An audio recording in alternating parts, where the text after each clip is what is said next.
So there's two fires. The way I approach this, and then I know we're talking about offense and defense. I'm really big on segmentation, and I'm really big on segmenting. So you're balancing risk and dollars, and you as a CIO have this compliance fire that you're fighting. Some of you, a lot of you, but not everybody. And then you've got these security operations that you're having to deal with. So you're having to get the talent to manage the operations, and then you've got to get sometimes the same talent, but more often different talent to check the boxes of the compliance. And some of you have to deal with multiple. So I like to put them into two different buckets because I want to create an awareness that they're not the same. Yeah, we got to make them work. We got to make them work together, but they are different pieces. And so a lot of these themes you already know. There's a straining going on right now, and I'm really big on not panicking. And I'm really big on not the 80-20 rule. A lot of these themes that I apply in offense, I apply in defense too. Not all defensive strategies are created equally. But what's happened is we have this enormous complexity that we used to have a very simple castle effect with a firewall and a moat. Very, very straightforward. Now the horses are out. They're out, they're gone. And some of you are in like a 10% gone, some of you are in a 100% gone, but ultimately it's just straddling over this razor blade. It's comical in some respects, but it's real. I mean, we've just learned about this from what's happening offensively. We're trying to get to the cloud, and we have all this stuff, and we have all this data leaving, and we're sort of like, it's a challenge.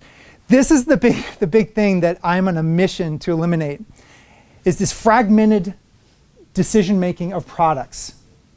I'm not here to have a religious battle about any one product.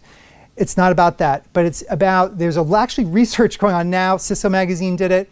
There's an average of like 75 security products per organization. So one of the questions is, my question would be, strip the security costs out.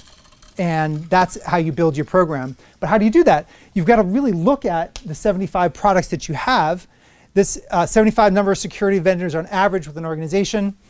The amount of alerts that are these products are all spitting out alerts constantly. And it's difficult managing endpoint risk. Endpoint risk is rough. I'm just going to put it out there. Like whoever mentioned endpoints here, the DLP. You start talking DLP, you're talking about advanced security capabilities, period. Like I've literally been in engineering conversations with my CTO and customers for 7 hours on it. Some people approach it as the first thing they do. I'm a bit of reverse. I'm like, no, I would rather clean up all the the company that got a takedown was because they had ridiculous software on the desktop, not because they didn't have a desktop strategy. They had like Viper software that they deployed on the desktop that they hadn't have definitions updated for 6 months on a lot of the PCs. They had 2003 machines that they hadn't sunsetted in their environment. I mean, so they were just ripe for a takedown. So how do we deal with the fact that we've got a lot of products?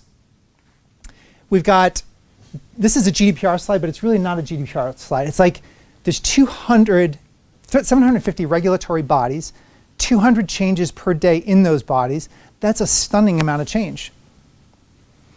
Some of you are trying to tackle GDPR. Some are saying, well, I need to go down NIST. Some are saying, I got to go ISO approach. Some are saying that I've got HIPAA concerns.